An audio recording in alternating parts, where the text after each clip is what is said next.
How is everyone doing today? Cosmic Fairy here. Today I'm going to talk about self-love. For me, self-love is the foundation upon which any spiritual path is based. Our capacity to give love to others in a clean and nourishing way is a direct correlation of how we treat ourselves. Now, some of you might be thinking, isn't it selfish or arrogant to love yourself? Well, actually, the converse is true. If you don't hold yourself in high esteem, everything you do is going to be filtered through a negative lens.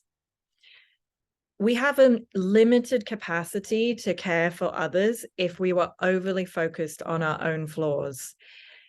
It's going to be difficult for you to advocate for someone else's best interests if you don't know how to advocate for your own. And it's going to be difficult for us to tap into our most authentic source of creation if we don't trust ourselves enough to listen to our higher self. It's also going to be difficult to make wise choices in life if we're ambivalent about the consequences of them. Imagine a world where everybody loved themselves. Do you imagine that there would be lots of fights and wars? People that like themselves the way that they are, like and appreciate others the way that they are. And they really have an abundance of energy and love that they can share with others. Before I offer you some tools on self-love, I want to share with you a little bit about my story. I've certainly struggled with self-esteem in the past, and I had a number of experiences in childhood that left me with strong feelings of rejection. And then in adulthood, this manifested as just general feelings of unworthiness. So in my 20s, I managed to mask these feelings by having a successful career in something I had no passion for, and really just numbing myself out with drugs and alcohol. I was into self-improvement at this time, but most of the teachings that I was into centered around law of attraction, being positive, and just, saying a bunch of affirmations. Now, I'm not saying that having a positive outlook doesn't have its place, but really, when you're in a state of denial, no amount of self-positivity is going to help you. It's just going to push you into further denying and masking what's really going on. By my 30s, spirit was clearly not okay with me living in the state of unconsciousness. So I got some pretty harsh life lessons that pushed me to take a very honest look at myself. Just to give you an idea of what some of those things were, I had 2 very toxic relationships, and I had a baby that died. So when I was going through all this stuff, I was really very much a victim of these circumstances, but I also realized if I wanted to, move forward and find that inner strength, I had to really understand what my role was in attracting these situations to me. How had I allowed these things to come into my life? And I began to realize that denial was actually a major factor. It's actually hard to be honest with yourself when you've been conditioned most of your life to be in a state of pretense. So I had been taught early in life to pretend to be happy or at least neutral to avoid conflict. And my need to avoid conflict or to have confluence with people was so strong, I realized that I was agreeing to many things in all areas of my life that I just didn't agree with. And obviously, this meant that it was hard to have a real connection with anyone. I mean, it can be hard to recognize your own inauthenticity, but everybody else is going to see it. It's really going to be obvious to others. So I realized that establishing a good sense of what was authentic for me was going to be the starting point to building up my self-worth. I often found myself asking the question, do I actually like X? Or am I just saying that to get some kind of perceived reward? Now I'm going to cover the main aspects of self-love. It's important to think of self-love as a journey rather than a destination. Nobody's going to have perfect self-love all of the time. I certainly don't. We're always going to experience contrast in our lives. And, through the ups and downs of life, our self-esteem is also going to go up and down.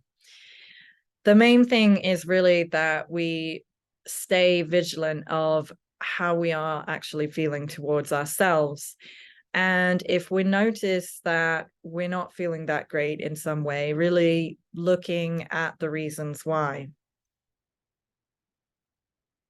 So I guess this leads me into my first point nicely, having self-awareness. So it's really important to be present in our lives, observing our actions and how those actions affect others. So if our mind is elsewhere when we're engaging with other people, it's not likely that we're going to respond in the best way. Really being present in our lives and in ourselves, it improves all our relationships, and it's just going to mean that you respond better to everything in your life. And when we develop this awareness of ourselves, we really can begin to catch ourselves in our patterns. And, we get to really see why we are behaving in a certain way. One tip I have for regaining your presence, if you notice yourself in a situation, your mind's just going all over the place, is just to quickly empty your head of all the thoughts that you have in it just for a split second, and just to focus on a point in the room. So it could be like the curtains or, a lamp or something, and just have that. Really doesn't have to be longer than like a couple of seconds.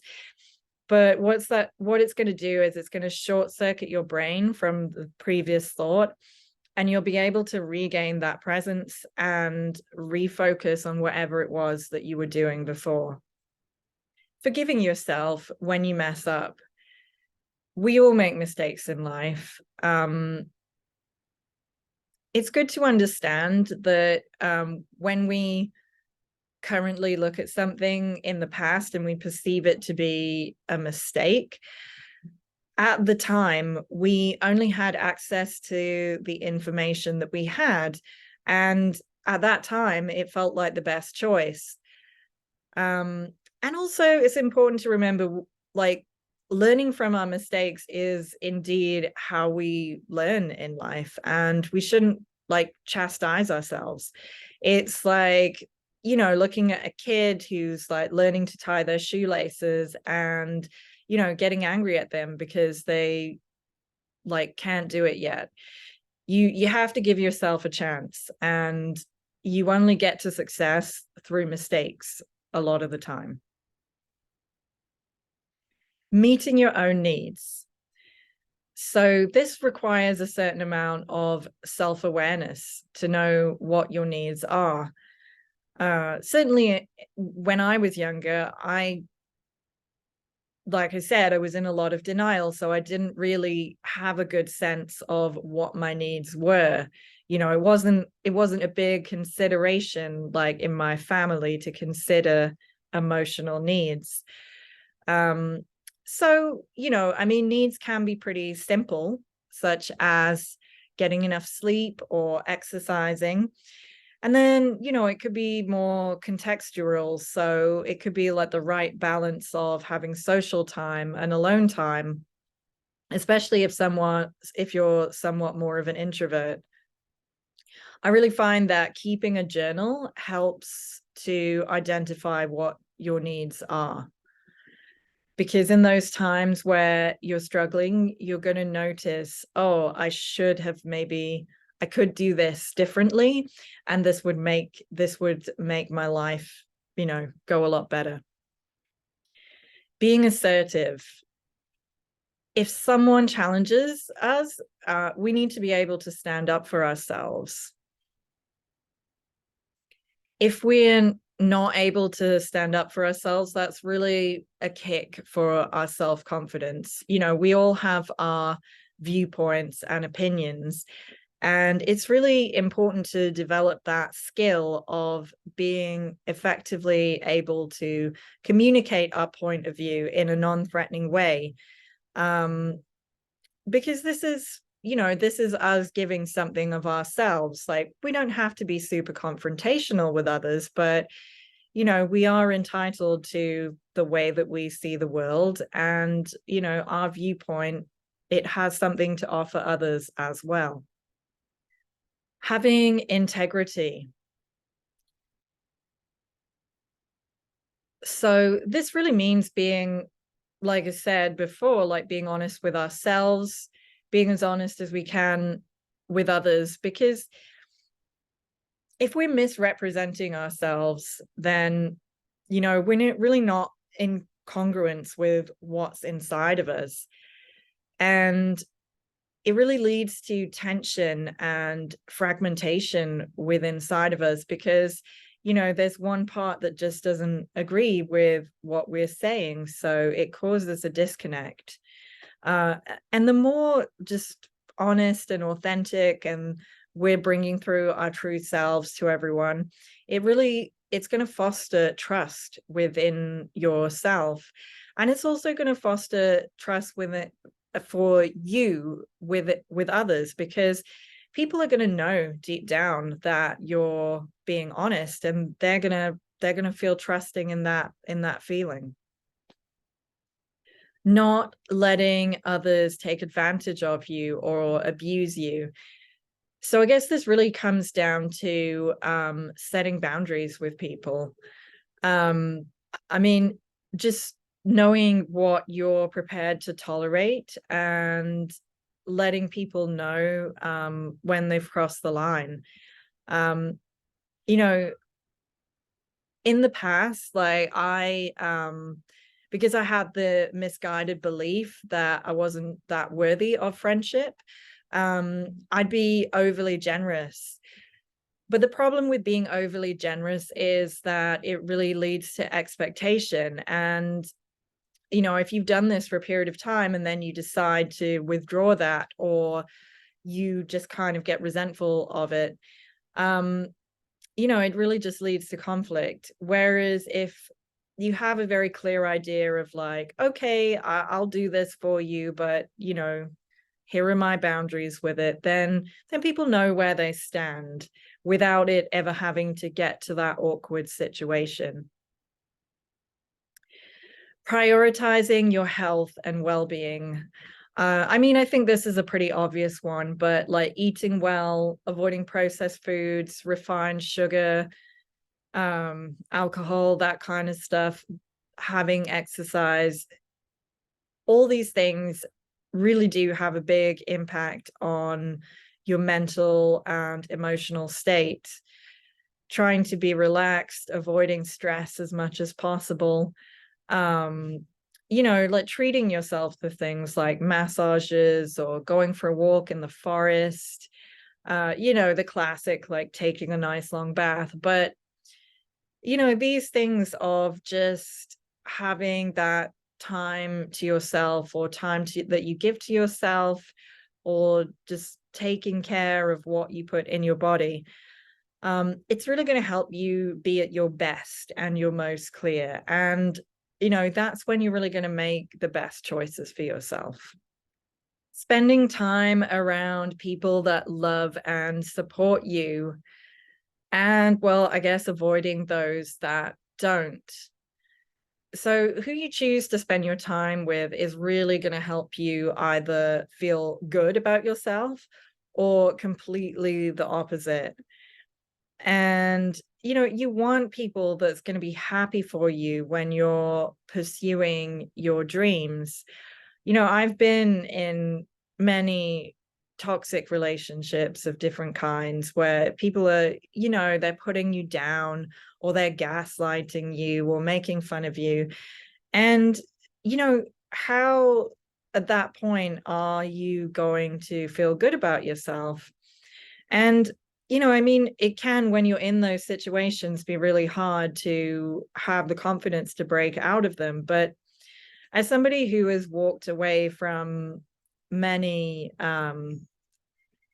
toxic situations, there are always going to be new people that you're going to meet. Just try and take that time to go within and heal.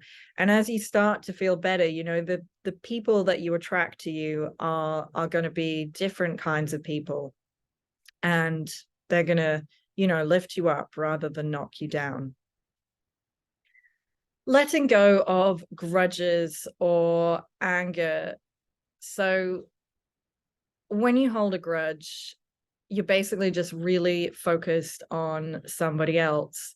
So it's hard to really embody your power when you're giving away all your energy to a situation or someone else.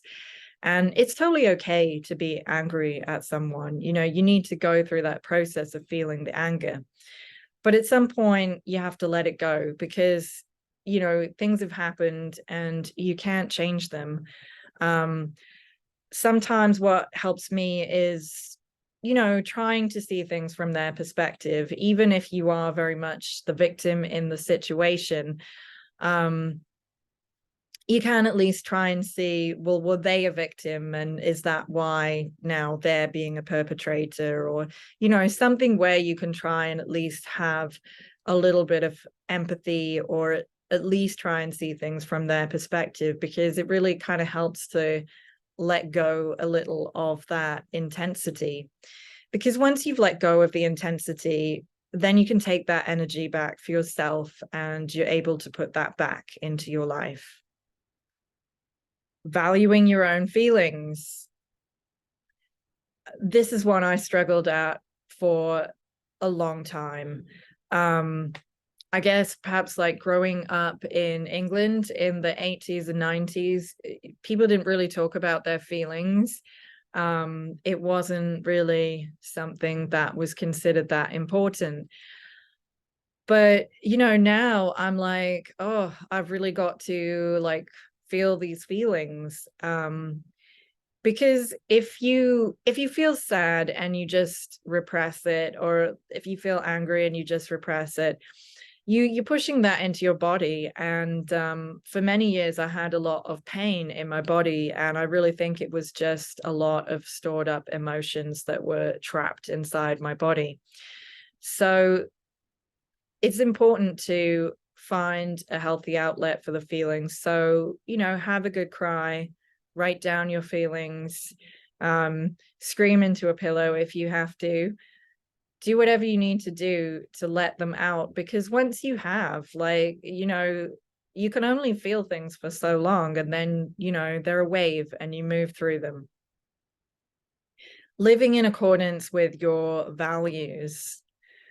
So this was another one when I was younger that I struggled with, because, I did have values and principles, but then, I wanted to have friends. So I'd often just kind of go along with what other people were doing, so that, I had some friends.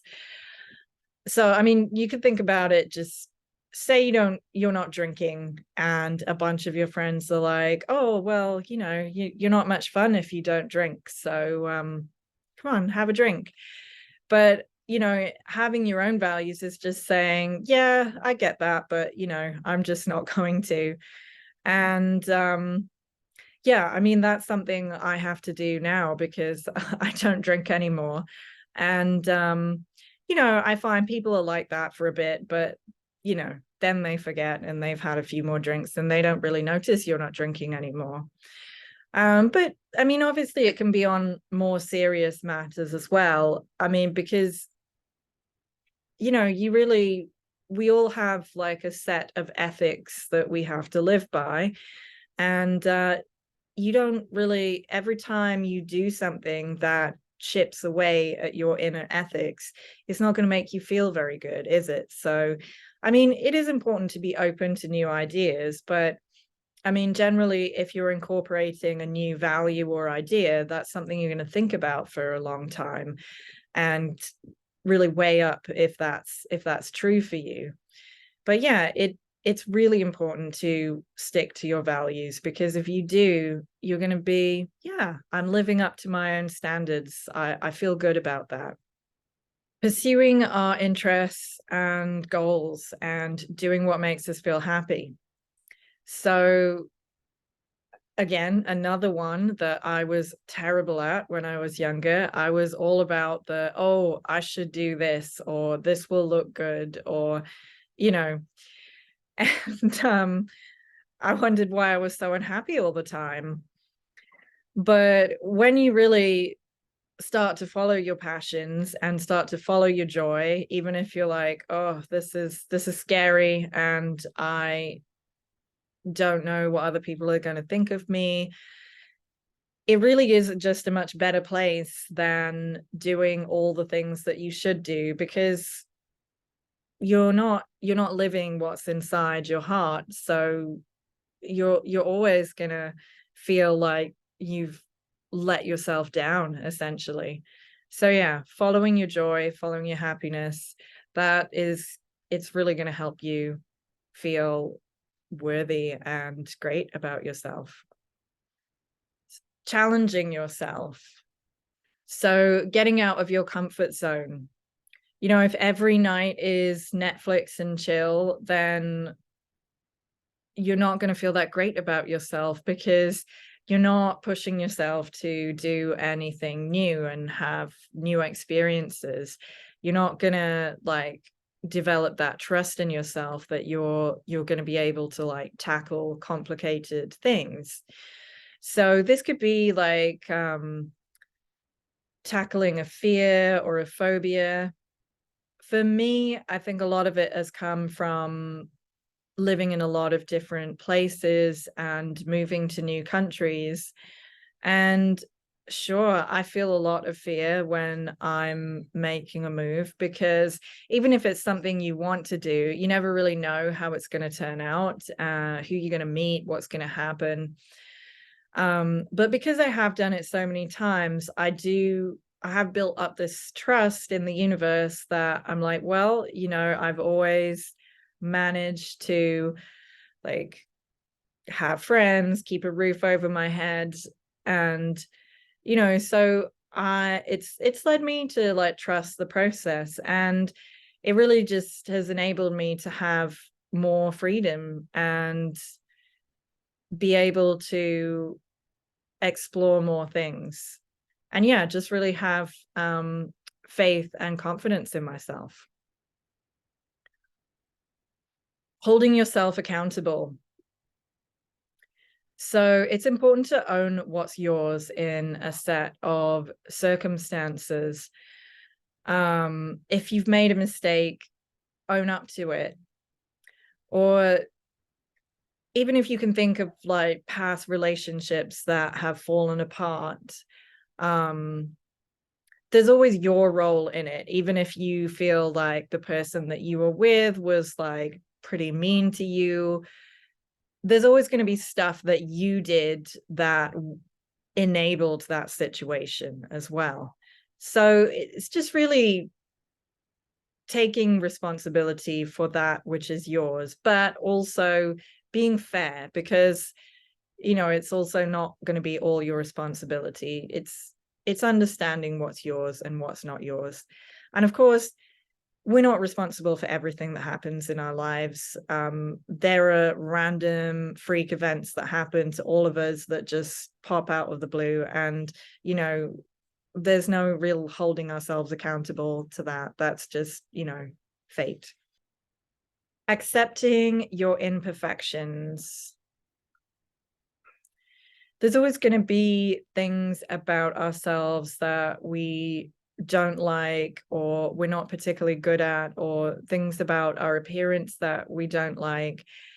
And there's some things that you can work on and you can change, but there's some things they're probably not going to change, or they're going to take so much time to change. We really just have to accept where we're at and be okay with that. We're just human beings. We're not supposed to be perfect.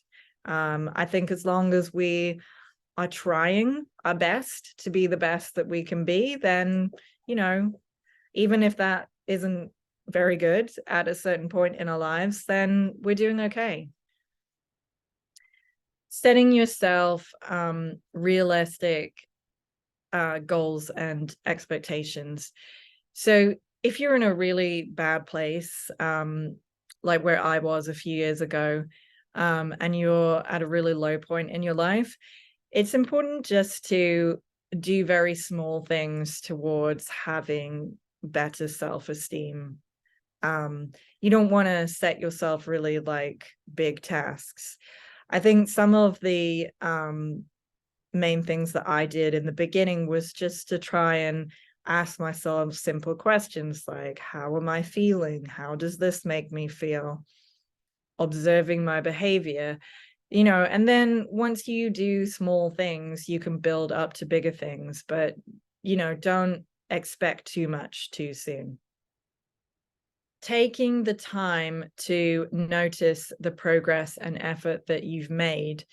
So maybe once in a while you can really reflect on how you were 6 months ago, a year ago, even 5 years ago. Because day to day, it's hard to notice the changes. And, we all have days when we're not feeling that great and we think, oh, I'm not making any progress with this. But if you do really think about how you were a period of time ago, you are going to notice that there is a big change. And you're going to realize, okay, this journey is worth it. I am getting somewhere. I'm going to finish with a few practices that I do regularly that help me feel good about my life and my self-worth. Practicing gratitude. So I know it sounds trite. Everybody says to practice gratitude, but it really does work. It's so easy for us to focus on what's going wrong in our lives, that it can be hard to notice the good things in life. And I mean, when I first heard about practicing gratitude, I had to admit that I was very resistant to it. It took me a while of working through that resistance to actually think, okay, I'm gonna do it. But I find just setting aside a certain time in the day, I do it when I take my dog for a walk. And, even if you're having a really bad time, there's going to be something that you can be grateful for, that you have a roof over your head, that you had food that day, that a friend called you. So it can be very simple things. And, or it can be that you're able to walk, you're able to see the sky. It's a nice weather today. You can really be grateful for so many things. And once you get into the habit of it too, it becomes easier. There's so many things to be grateful for. And once we get into this, it helps us manifest more of the things that we like, because the universe knows what we like. It mirrors to us what we like. And yeah, it just really helps us focus on the good things rather than the bad things. So I think I mentioned a bit about this before, but I'm just going to mention it again because it really is so important, is doing what makes you happy.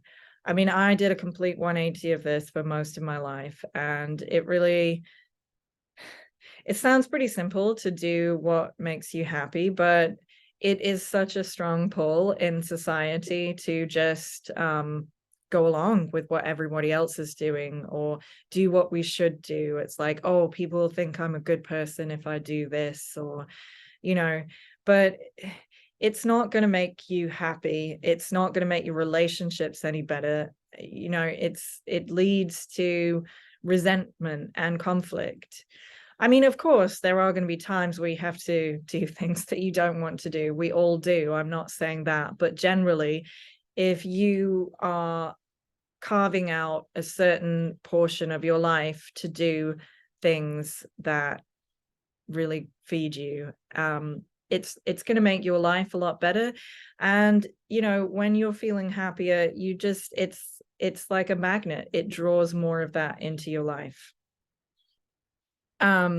Making lists of things that you're good at, your strengths, and also making lists of things that you've done each day that you're proud of, that help someone. I think it's so easy for us to focus on the things that we're not good at or the things that we've messed up during a day. But this exercise is something that we can go back to when we're not feeling good. And it also means that we have a really good idea of what we are good at, so that when an opportunity arises, we can be like, oh, yes, this is totally in my sweet spot. Or no, this is maybe not where my strengths lie. Perhaps somebody else should do it. Saying no.